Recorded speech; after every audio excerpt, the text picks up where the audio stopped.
जलुची व्यवसायी घर केन्दुझर बड़बिल लुगा व्यवसायी घरे बड़ धरणर अग्निकांड होईची जली पोड़ी छारखार हो जाइछि लक्षाधिक टंकार सामग्री केन्दुझर बड़बिल लुगा व्यवसायी रोहतास अग्रवाल घरे लागिछि निया हुतु हुतु होई जलुची तल महला निया उपर महला जाए भी व्यापीछि अग्निशम बाहिनीर 4टी गाड़ी निया लिभा कार्य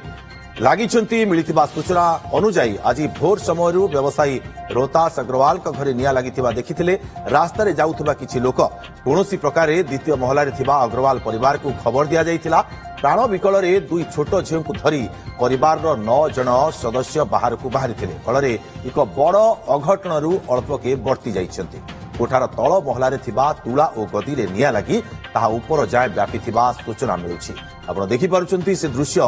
केमिति निया लागिछि तल महला रे निया लागिछि एवं ऊपर महला पर्यंत व्यापी थिबार सूचना हस्तगत होछि अधिक सूचना पई सहयोगी संजीव मुंडा हम सहित फोन लाइन रे जोड़ी होछंती संजीव वर्तमान मध्य निया लिभा कार्य केते बाट आगैलानी निया सेमति हुतु हुतु जळुछि ना टिके नियार उत्ताप कमिलानी वर्तमान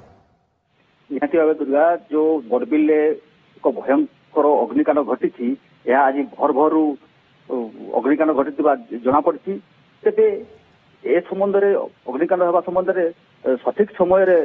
खबर पहुंची अग्निशम विभाग प्राणपणे 4टी अग्निशम विभाग पहुंची निया को आयत्त कर देखा जाइए तेरे यह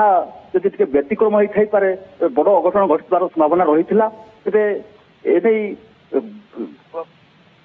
अग्निशम विभाग तुरंत पहुंची निया को आयत्त करते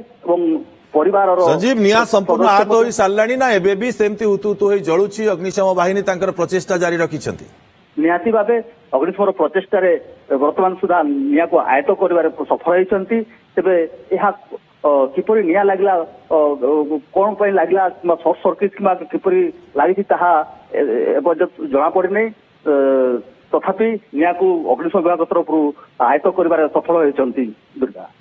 निश्चित भाव में निहारू तो बर्ती जाइछंती परिवार लोके किंतु केते टंकार संपत्ति पाखापाखि नष्ट होईछि से बाबद रे जे मालिक रहिछंती तांकर किछि प्रतिक्रिया मिलिछि कि निहाती भावे ए अग्निकांड घटवा नै व्यस्त थिबारु यार प्रतिक्रिया मिली पारि नाही ए बाबत को पुलिस प्रशासन एवं अग्निशम विभाग पचारिबारु यार निया आयत्त होई सारला पर यार आकलन करा जिवो केते कोन क्षति हेछि एवं यार अधिक तो तदंत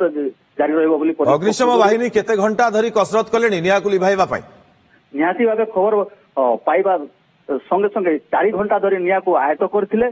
तेबे निया को आयत्त करे बारे मध्ये सक्षम होइतिले ए बाबत कोनसी बड़ घटना रो वर्ती जाइतवा मध्ये कोआ जाउची संजीव से जो बिल्डिंग रे निया लागिथिला ता आखो पाखरे मध्ये दुकान घर थिबो बिल्डिंग थिबो से पाखकु मध्ये निया व्यापीबार संभावना रहिथिबो तो किछि निया व्यापी थिबार सूचना मध्ये रहिछि कि निहाती भावे जो अग्निकांड घटी जाइछि तो निया व्यापीबा पूर्वरु सठिक खबर सठिक समय रे अग्निशम विभाग पहुंचीबारु या एक बड़ घटना रो वर्ती जाइतवा कोहा जाइबा तबे या एक बड़ घटना बोली कहि पारबा जेहेतु परिवार सदस्य मध्ये से बिल्डिंग रे रहुथिले संजीव ये तो धन्यवाद दबाकू पड़िबो जो लोक माने प्रकृत रे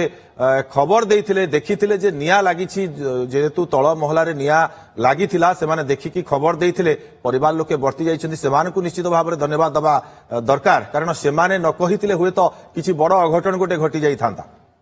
निहाती भाबे ए जो बिल्डिंग रे लुगा दुकान व्यवसाय निया लागिथिला तेबे सठिक समय रे लोक देखिथिले धुआं उठुथिला तेबे तुरंत तांको घर को जणैथिले जे आपनकर घरे धुआं उठुछि एने संगे संगे अग्निशम विभाग को खबर देइथिले निश्चित भाव रे संजीव 4 घंटा रु अधिक समय रो उद्यम जारी रहिथिला अग्निशम बाहिनी तरफरु एवं निया लिभाइबा कार्य जारी रहिछि वर्तमान समय रे बहुत बहुत धन्यवाद आपनको तमाम सूचना एवं आलोचना पाई।